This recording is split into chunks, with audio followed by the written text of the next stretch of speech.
Welcome back to The Broke Investor. I am Crypto Antonio and I love silver. Welcome back. Today we're going to talk about the Bitcoin trend reversal. We are in a very crazy range for Bitcoin right now. We've gone from 89,900 all the way up to about 97,700. And I believe now we're floating at around kind of the 96.8 area, but still kind of in a positive trend here. Very, very wild week for Bitcoin. What can I say? I mean, all I can say is nothing you see here is financial advice. Nothing. Everything here is for entertainment purposes only, and do your own research on any project, trade, coin, investment, blockchain, token, etc. So, Uncle Michael Saylor, is basically buying Bitcoin all the time, and he has now convinced some of the world's biggest companies and corporations to start doing the same. And I believe that anytime we see a dip in Bitcoin, when we see the prices dip into this 89, low 90s range, these corporations are buying. Like I mentioned last video, I do believe it is the long-term individuals that got into Bitcoin early, the retail investors that basically are selling off right now at these highs, and we have these corporations buying up that supply, which is leveling the price, and we're seeing a bit of a trend reversal. So beginning of the year, the first 2 weeks of the year, very, very volatile, but typically January is an extremely volatile month for Bitcoin anyway. And on a US election year, it does spike after January. So this all makes sense to me. Not to say that we can't test lows of the 70, or maybe mid, or yeah, I'd say the mid 80s. There's nothing say we can get to the mid 80s or even the 70s, but everybody wants it. Everybody's talking bullishly about it. The biggest institutions are talking about it and buying it. We have Kathy Wood talking about her bear case, base case, and then bull case for the Bitcoin price. And I think their base case is like $600,000 per coin. We're hearing reports of Bitcoin going to as high as $900,000 a coin, which is a 10x from now. Absolutely wild. So I am overall bullish, and I think if we do have a dip, I don't think it's going to dip as far as people think. However, the nature of Bitcoin is that it is extremely volatile. But now the game has changed. We have the big money, the big investment firms, the big capital kind of looking at it, and they're gonna hold for a long time. Like these are companies that are gonna be holding for the next while, and I don't mean 5 to 10 years. I mean well into the future. Right now, like I said, Michael Saylor just buys every day. It seems like he's buying Bitcoin every day for MicroStrategy, just buying, buying, buying. The MicroStrategy stock doesn't look too good right now. It is in a bit of a correction right now, but then again, that's understandable because the entire stock market is in that trend, bit of a downtrend, kind of rolling over. And I believe there is going to be continued correlation between the S&P 500 and Bitcoin, but I believe that won't be the case forever, especially if companies are buying, buying, buying. So what we're seeing is the big companies, the big corporations, nation states, family offices, those large entities buying up. And again, the retail guys are the ones selling. And I believe the only place where a large corporation or companies are selling Bitcoin is ETFs. I think ETFs have to buy and sell because they reflect the behavior and emotions of their investors, of the individuals that have money with them. Now, I think that is going to taper off as more people realize that it's better to stay in than to sell at a dip. But again, we could be in a correction, and from what I'm seeing here, based on the fear and greed, we are kind of picking back up there. We're kind of getting out of the neutral zone for the crypto fear and greed. But again, crypto fear and greed indexes, they can vary. There's coin market cap, alternative, Binance, they're all different crypto fear and greed indexes, and they typically do have a range. Sometimes they're about 30 points off, which is significant in a market that's measuring fear and greed. I always go by the charts. I never look at sentiment is important to me, but I do look at charts the most. And for me, going from 89,000 to 97,000, That's a big move. That's an $8,000 move right there. We've been seeing huge swings in the Bitcoin market, $10,000 swings up, down, and I think we're going to be kind of building back up towards $100,000 in a very short time. Donald Trump on January 20th, in 5 days from now, is going to be inaugurated. And again, I've been saying all week that this is going to pump the Bitcoin price significantly. I think it's going to give that confirmation that it's time to buy, it's time to get in. Donald Trump is here, the pro crypto president, the pro crypto administration is on the block. They're going to be ready to do their thing. And again, that's going to drive sentiment. So really interesting change here. I've definitely changed my tune over the last 3 days here. Thinking that we are going to be in a more bearish environment. But then again, Bitcoin technically could dip down to the mid $70,000 range and still be in a healthy correction for this bull market. With the final leg of the bull market kind of upon us here, once we break out of this downtrend or once we do kind of hit the trough of the sell-off or the downtrend, I believe that anything after January is going to be a very bullish time. Again, the catalyst for me is the Donald Trump administration. I've been saying it time and time again, and we just got to wait and see. It's just, unless we see so you look at the Bitcoin hodler information, Bitcoins that haven't moved in over a year and a half, and it's a very large amount. Something like 85% of Bitcoin has not moved for over 5 years or 3 years or something crazy like that. And if that's the case, then why are we seeing such a downtrend? Why are we seeing the price dip so low? So if so much of it is not being sold, and we only have long-term retail that's selling a small percentage and big money buying that up, why are we seeing these dips? That's makes me wonder a bit if the charts are an accurate representation of what's going on, or maybe my perception is not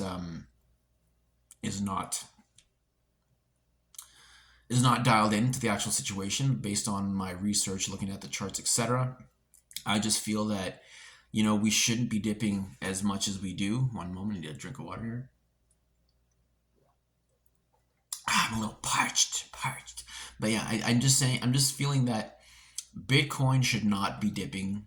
I mean, everything dips, right? And Bitcoin by nature is volatile. It's the hottest asset in the world. Everybody wants it. Finite supply. Retail beats investment, nation states, governments, etc. And now that's all governments are doing. That's all they're talking about doing or getting ready to start doing. So I'm just not understanding why the price is dipping so much. I mean, if you have any input on this, please write in the comments. Don't forget to like and subscribe here so you can get notifications on everything that I'm putting out, the latest videos. We're trying to crank one out every day so far. We've been doing pretty good. And also check out the shorts. The shorts are pretty good. They're nice and quick, 15 seconds. I don't want to waste your time there. I mean, that's why I make the long format video. We have the shorts as well. But yeah, looking into the markets here, I think we're going to be at $100,000 sooner than we think. However, that is a major technical and psychological resistance zone. If we can flip that and use it as support, we are definitely setting up for the next leg up. But then again, that chance of rejection is quite possible just because of the way the market's been flowing for the last few weeks, or for the last month since the when did we hit our all-time high here? Oh, I just want to see on the exact day we hit that all-time high. It wasn't very long ago. It was back in December sometime, but I just want to clarify. Yeah, that was back in December 18th. It looks like we hit that 108, not 108. 108, rejected at 102, and now we are creeping back up to that $100,000 level. So does it break through? I hope so. But hoping is a really bad place to be when you're talking about charts. You really have to have conviction and data behind your decisions. If this trend continues, we'll be on our third touch on a slope here, on a downward slope from 108 And we could see a possible rejection point at about, yeah, at about, yeah, that $100,000 range. It's within it's within the correlation of the slope here from the top of 108 rejecting again at 102. $100,000 is gonna be the one to look for. And let me just see where we're gonna be. Let's see, 1, 2, 3, 4, 5. That's gonna set us up right for the January 20th inauguration of Donald Trump. So I would say if you are trading this market, continue to proceed with caution. Remember, the trend is down right now, but then again, we are still very much in an upswing on Bitcoin. I am completely out. I have closed all my trades. I have taken profits where I can. I have taken a couple of hits here and there, but of course, we always use a stop loss, so those losses are heavily mitigated and calculated. But yeah, I am going to be, like I've been saying the whole time, I'm putting in January 19th in the evening. I'm going to be setting up for that, possibly even, yeah, I would say in the evening, because by the morning, once the Asian markets start up, I want to have those those trades in place. So yeah, looks like we could potentially be seeing a trend reversal between now and the next 5 days. A lot of things are going to get confirmed for us. The thing I'm going to be watching out for is if the price does continue to rise with low volume. That's going to be a bit of a warning for me, just because low volume and prices rising usually means we're going to dip again. But I'm not going to be entering a short. I'm probably just going to, if we break down below 90,000 for a week, then I'm going to be bearish. I'm going to have my bear hat on, and I'm going to be looking to short the market down to the next support level, which I believe is going to be around that 80,000, 82,000, 80 in the early to mid 80s is going to be where that bounces. I don't have the information in front of me right now, but that's last time I looked at support levels. That's where it is. So Bitcoin trend reversal. There it is for you. Looks like we are moving back up. We've had 3 days of uptick down from our 89,000, but again, anything can happen. We were like back on the 7th of January, or sorry, the 6th of January, we went all the way up to 102 just to go right back down to 90. So again, that's a $12,000 move for Bitcoin. It looks like the swings are not as volatile. It looks like the swings are getting shorter. We had the 108 down to the, what was it, the 91, huge swing, and then from the 91 to the 102, the 102 down to the 92, and it looks like that those swings are getting tighter and tighter, leading into this January 20th catalyst day for me. So yeah, I think that we could see a pop, we could see a drop. Just it's the thing with the markets, right? You just have to stay on your toes and be aware of being able to change your mind, being able to change position in the market, because things do switch very quickly. So with Bitcoin out of the way, let's talk silver a little bit. I know we haven't been talking silver as much as y'all typically like, but let's see. Let's have a look at the silver chart. We finished pretty strong last week. Again, silver is also doing something similar to Bitcoin. It's in a downward channel right now, up from about $34.92. We're down. We're in a downtrend. We've got peaks at, so since October 23rd of last year, we've gone from $34 to about $32, and then again about $30.50. So even though we're up on the week, for the last few months, we are in a downward trend with silver, which is good. Buy it, because it is going to swing. It swings much slower, but it definitely is going to swing back up, especially as we see fear in the stock markets. We see fear in the banking sector. People are pulling their money out. They're going to want to go to traditional assets, and that, of course, is your gold and silver. And those are always safe haven plays. More so gold than silver, obviously. For me, silver is just what I really like. I'm bullish on it in the long term. I think it's going to do fantastic. But yeah, we are getting a little bit of a discount.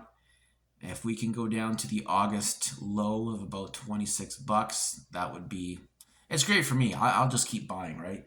And once the manipulation tapers off, as Asia continues its arbitrage of international silver, the true price of silver will be reflected, and the true price of gold is going to be reflected as well. Because yeah, there's a lot of manipulation in the West on the silver price. But as we covered in our previous videos last year, we know that there is heavy arbitrage in Asia right now with silver, India, China especially. They are pricing silver slightly higher than we are in the West, in New York and in London, and they are encouraging the selling of silver in their markets. So they have it. They, as a culture, they've always had gold and silver. They've always seen it as money and jewelry, frankly, and it's just a cultural thing for them to have it. It's not like, you know, it's not like in Canada where the Bank of Canada sold all of its gold, and Canada has no gold at the government level. Yet they, that's crazy because they have the mint, right? They have their Canadian mint, and they don't hold any. They just produce it and sell it, which is absolutely wild. Unless, of course, there is manipulation in that headline as well. But that is something that I came across too. Let's get into the gold side quickly here. I don't want to make this video too long. Let's see here. Gold, yeah. So gold is steadily climbing back up, especially with China firing up its buying. Gold right now is sitting at 2,685 US dollars, in an uptrend from 25.76 back in December. When was this? Back in December 17th of last year. Gold has been in a steady uptrend. Looks like there's some resistance for gold at around $2,700. It peaked out at, what is this? Gold peaked out at about almost $2,800 back on the 31st of October. Kind of went back down to 25.49, and we've been seeing resistance at that $2,700 level around there. So I'm interested to see if that's going to continue, if it's going to pierce, if it's going to go past that level and carry on to a new all-time high. Because like I've been saying all week, $3,000 gold is not that far away, even though it does move slower. It takes more capital to move the gold price. It's going there, especially with the money printing. They're printing the US dollar to zero. They're printing every fiat currency to zero. That's why inflation's not going away. That's why all these things are getting, they're getting more value. Bitcoin's getting more value. Gold and silver are getting more value because up against the dollar, they are true and actual assets. They can't be manipulated. Well, silver and gold can be manipulated, but it's a hard asset. You know what I mean? It's worth more than a dollar. Dollars are just pieces of paper, given value through decree and maintain value through the consensus of the people, by all of us agreeing that it has value. So gold, silver, Bitcoin, those are the big ones for today. Just for S&Gs, we're going to look at one more crypto here. Let's look at Solana. I haven't talked about Solana on the channel just because, well, I don't really talk about other cryptos, but the reason I talk about Solana is because we are potentially going to be seeing a Solana ETF. We're going to be seeing an XRP ETF, and they're talking about, there's another ETF. It was Solana, XRP, and there was another one I wanted to mention. But basically, as I said, cryptocurrencies are networks with function. You can build on them. You can build. It's the next layer of the internet. You can build decentralized applications. You can do gaming, gambling. You can build websites, social media platforms. You can exchange tokens. You can exchange crypto. You can do anything on the decentralized webs that you can do on the traditional web, except there's no barriers. There's no centralized authorities there. It's just this free open network to build on. So Solana, super popular because of the meme coin craze. And if you don't know what a meme coin is, you can check out our video that we did a few days back on meme coin mania. We're going to go back and talk about more meme coins as well, because I do believe that it is worth talking about. Very, very risky game with meme coins. But again, you got your blue chips and your degen meme coins. Solana is a blockchain that just became a great place to trade and create meme coins. And if it does have an ETF, of course, this network, the Solana network, is gonna go up in price. We had an all-time high for Solana. Was that the all-time high at 265 back in November of 2024? We dipped down in late December down to about 179, 180, and we're currently floating about. Actually, it went back up to about 220 before coming back down to 188. So still on an uptrend. We're in a local downtrend, but I think Solana is going to be making waves as it continues to just partner with a bunch of corporations and businesses that want to build on it. It's a great blockchain. I'm not going to go too much in it, just because I don't think there's much more to say. It's a great blockchain. It's cheap to use. All right, let's talk more about the Solana network. So here's the thing. The thing about Solana is that it's got a programming language that lets it be very quick, very, very, very quick. And that's why it's hot. It's cheap to use and it's very fast. That's what sets it apart from some of the other blockchains out there. But the thing is, there are other blockchains out there that are faster than Solana now. They're newer networks that are faster, and they're basically trying to, I think that they're going to overtake Solana. We're talking about your SUIs, we're talking about your Aptos, and we're talking about your Supras. Supra is the latest one, but basically this blockchain technology is growing so fast that now we're seeing new networks and new blockchains come up that are now faster than the ones before. And it is absolutely wild to see what's going to happen. I think we have all these, just now we're getting into Solana ETFs, but at the same time we're now building, there's blockchains that are now faster than Solana. And if they get ETFs, like, it's just the way that the speed at which the technology is moving is absolutely crazy, boggles my mind. But anyway, I think I'm going to leave it there. We're at 22 minutes so far. Mainly this was to focus on the Bitcoin trend change, which we are seeing, not to say that it can reverse again because it is volatile, but I believe if we do swing down, we're not swinging down past, I think we're going to stay above 90,000. I think, right? But what I think doesn't matter. The markets will do what they do. And if we can stay above 90,000, the sentiment is bullish. If we are below 90,000 and we start staying in that below $90,000 range, we're bearish. But then again, we're waiting for January 20th, the Donald Trump inauguration, to validate or negate that. So with that said, thank you for joining me. My name is Crypto Antonio. I'm the Broken Investor. Please like and subscribe. Leave your comments. Give me your feedback. Let me know what you think. And let's cover something that you want me to cover. Typically Bitcoin, silver, gold. We're going to be talking about other blockchains. And I think that's kind of what we're going to be staying on. There's a lot of topics that us as the Broken Investor should be focusing on. There are other types of investment mechanisms and tools and products out there that we could be using, but I do think there's plenty of material to go on with just the precious metals and the crypto. So until I decide otherwise, that's what we're going to stick to. All right, thank you so much, and we'll catch you on the next one.